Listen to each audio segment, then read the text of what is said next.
یہ کہانی ہے عراق کے شہر بصرہ کی، جہاں ہاشم نامی ایک شخص رہتا تھا۔ ہاشم کے 2 بھائی اور بھی تھے جن کا نام عبداللہ اور یامین تھا۔ ان کے والد کا انتقال کئی سال پہلے ہی ہو چکا تھا، جبکہ تینوں کی والدہ ابھی زندہ تھیں۔ بڑے 2 بھائی عبداللہ اور یامین بادشاہ کے دربار میں کام کرتے تھے، جبکہ ہاشم گھر پر ماں کے ساتھ رہتا تھا اور ماں کی خدمت کرتا تھا۔ ہاشم ماں کا بہت ہی فرما بردار بیٹا تھا۔ پورے دن ماں کا خیال رکھنا اور اس کی ہر ضرورت کا خیال رکھنے میں بھی ہاشم کا دن گزر جاتا تھا۔ بھائیوں نے ہاشم کو کہہ رکھا تھا کہ گھر میں والدہ کی دیکھ بھال کرو اور ان کا خیال رکھو، ہم تمہارا خرچ اٹھائیں گے۔ ہاشم اسی میں خوش رہا۔ یہی وجہ تھی کہ ہاشم نے نہ کوئی تعلیم حاصل کی اور نہ ہی کوئی ہنر سیکھا، لیکن والدہ کی خدمت کرتا رہا اور ان کی دعائیں لیتا رہا۔ اسی طرح وقت گزرتا گیا اور دونوں بھائیوں کی شادی ہو گئی۔ کچھ عرصہ کے بعد والدہ بھی انتقال کر گئیں۔ والدہ کے انتقال کے بعد ہاشم نے بھی شادی کر لی۔ ہاشم کی شادی کو ابھی کچھ ہی عرصہ ہوا تھا کہ اس کے بعد بھائیوں نے کہا کہ اب ہم تمہارا خرچہ نہیں اٹھا سکتے۔ ہاشم نے کہا کہ تم دونوں نے ہی تو کہا تھا کہ ہم تمہارا ساری عمر خرچہ اٹھائیں گے، اب ایسا کیوں کر رہے ہو؟ دونوں بھائیوں نے کہا تم جانتے ہو کہ اب ہماری بیوی بچے ہیں، ہم ان کا خرچ اٹھائیں یا تمام عمر تمہیں ہی کھلاتے رہیں؟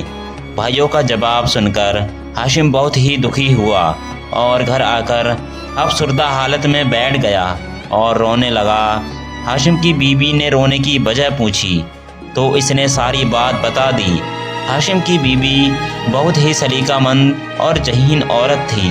اس نے اپنے پاس جمع کچھ پیسے لیے اور ہاشم کو دے کر کہا کہ تم بازار جاؤ اور وہاں جا کر ایک سفید لباس، ایک جوتا اور ایک چھڑی لے کر آؤ۔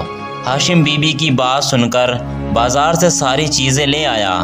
اس کی بیوی نے کہا کہ اب ایسا کریں، جہاں آپ کے دونوں بھائی کام کرتے ہیں وہاں جائیں اور جا کر پورے اعتماد اور پورے یقین کے ساتھ بات کریں۔ یہ ظاہر نہ کریں کہ آپ ان پڑھ ہیں اور آپ کو دنیاوی معلومات کا کوئی ہنر نہیں ہے۔ جو بھی بات کریں وہ ڈٹ کر کریں۔ جب ہاشم محل میں پہنچا تو اس نے دیکھا کہ وزیر کے پاس پہلے سے ہی 2 لوگ نوکری کی تلاش میں آئے ہوئے ہیں۔ وزیر نے کہا کہ اگر تم تینوں میں سے جس نے اس بات کا جواب دیا کہ میری بند مٹھی میں کیا ہے تو میں اسے نوکری پر رکھ لوں گا۔ وہ شخص نے جواب دیا کہ آپ کی مٹھی میں سونے کی انگوٹھی ہے۔ وزیر نے نفی میں اپنا سر ہلایا اور اسے چلتا کیا۔ اس کے بعد وزیر نے دوسرے سے پوچھا کہ تم بتاؤ کہ میری بند مٹھی میں کیا ہے؟ اس نے جواب دیا کہ آپ کی بند مٹھی میں ہیرے کی انگوٹھی ہے۔ اس بار بھی وزیر نے نفی میں اپنا سر ہلایا اور اسے بھی چلتا کیا۔ اب پیچھے صرف ہاشم ہی بچا تھا۔ وزیر نے کہا کہ بھائی تم تو مجھے ذہین اور عقل مند معلوم ہوتے ہو، اب تم بتاؤ کہ میری بند مٹھی میں کیا ہے؟ ہاشم نے ہلکی اور دبی آواز میں کہا کہ بھائی ٹڈا، آج تو مٹھی میں آ گیا۔ وزیر نے مٹھی کھولی اور اس میں باغی ٹڈا تھا۔ ہاشم نے تو اپنے آپ کو کہا تھا کہ ٹڈا آج تو مٹھی میں پھنس گیا، یعنی آج تو جان مشکل میں پڑ گئی۔ وزیر نے سوچا کہ یہ بندہ تو بہت ہی عقل مند ہے، اس کو تو پتہ چل گیا ہے کہ میری مٹھی میں کیا ہے۔ اس نے بادشاہ سے کہا کہ یہ بندہ تو بہت ہی عقل مند ہے۔ بادشاہ نے اسے ماہانہ 3000 دینار اجرت پر رکھ لیا۔ ہاشم خوشی خوشی گھر آیا اور بیوی کو ساری بات بتائی اور کہا کہ آج تو جگاڑ لگ گیا اور اللہ نے مجھے بچا لیا۔ بیوی نے اللہ کا شکر ادا کیا اور کہا کہ آپ صبح کام پر جائیں اور جا کر اپنی جگہ پر خاموشی سے بیٹھ جائیں، کسی سے فالتو بات نہ کیجیے گا۔ اگر اللہ نے آپ کی روزی کا نظام چلا دیا ہے تو ایسے ہی چلنے دیں۔ چند دن گزرے، بادشاہ کی بیٹی اور اس کی چند سہیلیاں نہر پر گئی تھیں۔ وہاں انہوں نے منہ دھویا، پانی پیا۔ اتفاق سے بادشاہ کی بیٹی کی ہیرے کی انگوٹھی وہاں گم ہو گئی۔ بادشاہ کی بیٹی کی حفاظت کے لیے मामूर सिपाहियों में हाशिम भी था। हाशिम ने देखा कि एक बतख में वह अंगूठी खा ली है। हाशिम ने एक पत्थर उठाकर बतख को मारा। उसकी टांग पर जोर से लगा। वह लंगड़ाती हुई पानी में चली गई और बाकी बतख के साथ जाकर मिल गई। बादशाह की बेटी जब शेरो तफरी से फारिग हुई तो इसके महसूस हुआ कि इसकी हीरे की अंगूठी गुम हो गई है। जब बादशाह को इस बात का पता चला तो बादशाह ने वज़ीर से कहा कि जो नया अक्लमंद आदमी रखा है उसे तो ज़रा बुलाओ। वज़ीर ने उसे बुलाया और बादशाह के दरबार में हाजिर किया। बादशाह ने कहा कि मेरी बेटी की हीरे की अंगूठी गुम हो गई है, क्या तुम्हारे पास इसका कोई हल है? हाशिम ने कहा, जी हुजूर, मेरी एक गुजारिश है कि नहर से सारी बतख मंगवाई जाएं। बादशाह ने कहा कि अंगूठी का बतख से क्या ताल्लुक? इसने अर्ज़ की कि बादशाह सलामत, आप हुक्म तो सादिर फरमाएं। बादशाह ने हुक्म जारी किया और बतख लाई गईं। हाशिम ने सारी बतख में से जो लंगड़ा रही थी उसे पकड़ लिया और उसे पकड़कर ज़िबा करने को कहा।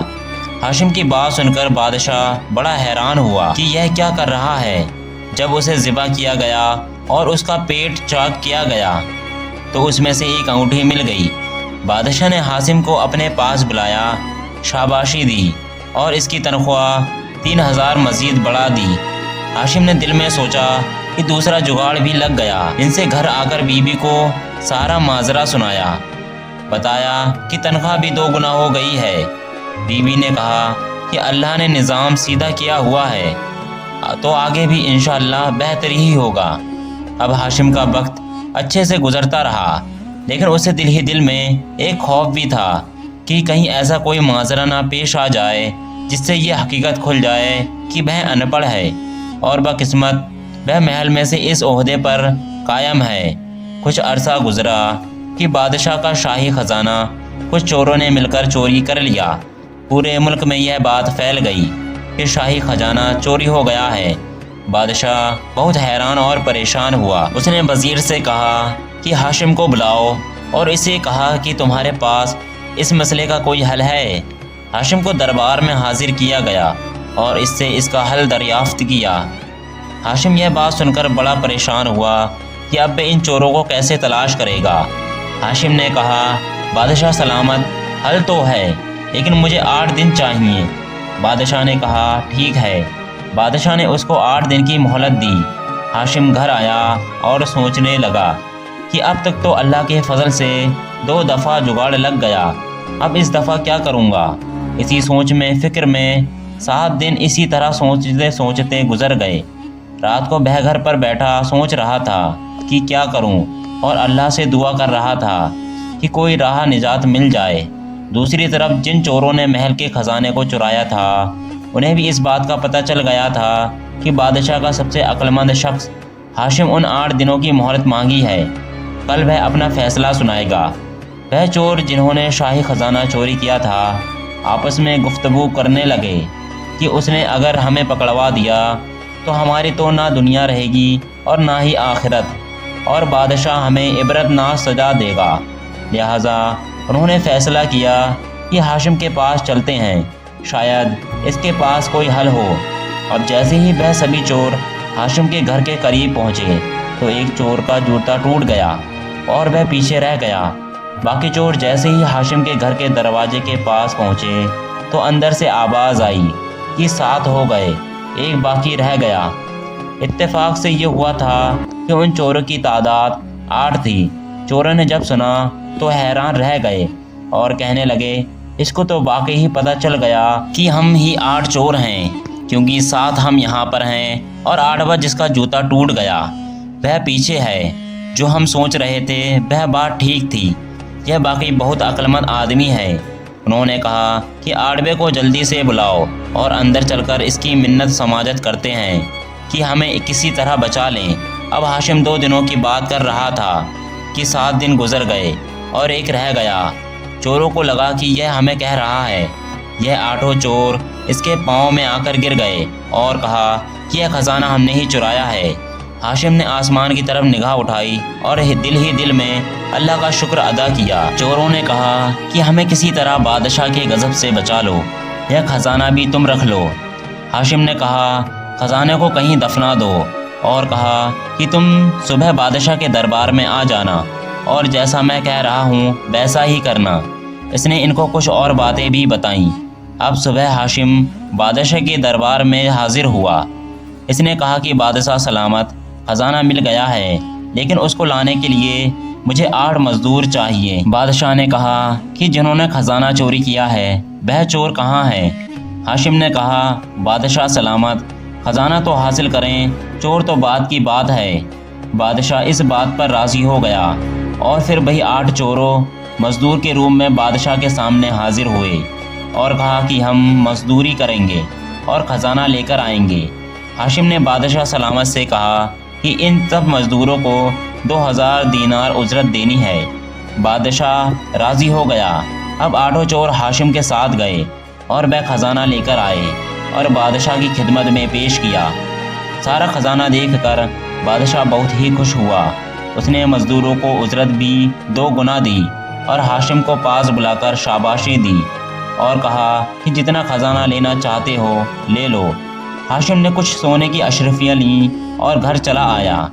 घर आकर हाशिम ने बीबी से कहा कि खामोशी के साथ अब यहाँ से निकलना चाहिए, कहीं ऐसा ना हो कि बादशाह को पता चल जाए कि मैं पढ़ा लिखा नहीं हूँ और आज तक जो भी हुआ वह किस्मत से हुआ और उल्टा सजा मिल जाए।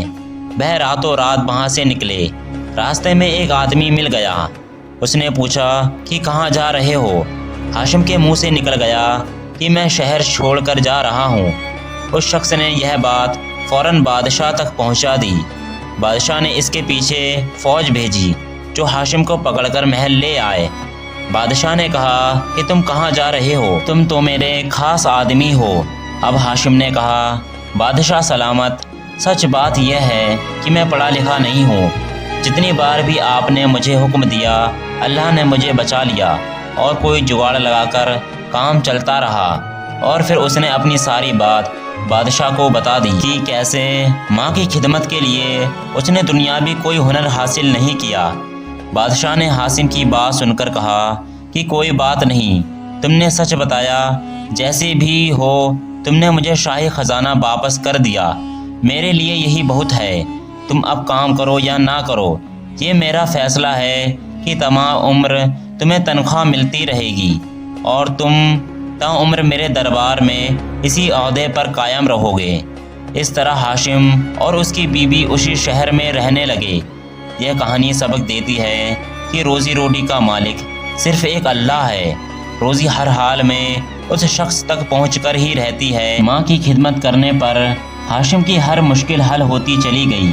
जहाँ वह अपने भाइयों की मेहरबानी पर जीता था, माँ की खिदमत ने उसे उसी महल में एक बड़े ओहदे पर फाइज कर दिया। उम्मीद है कि यह कहानी आपको पसंद आई होगी। कमेंट में हमें बताएं आपको यह कहानी कैसी लगी और ऐसी ही और सबक आमोज़ कहानियों के लिए हमारे चैनल को सब्सक्राइब कीजिए।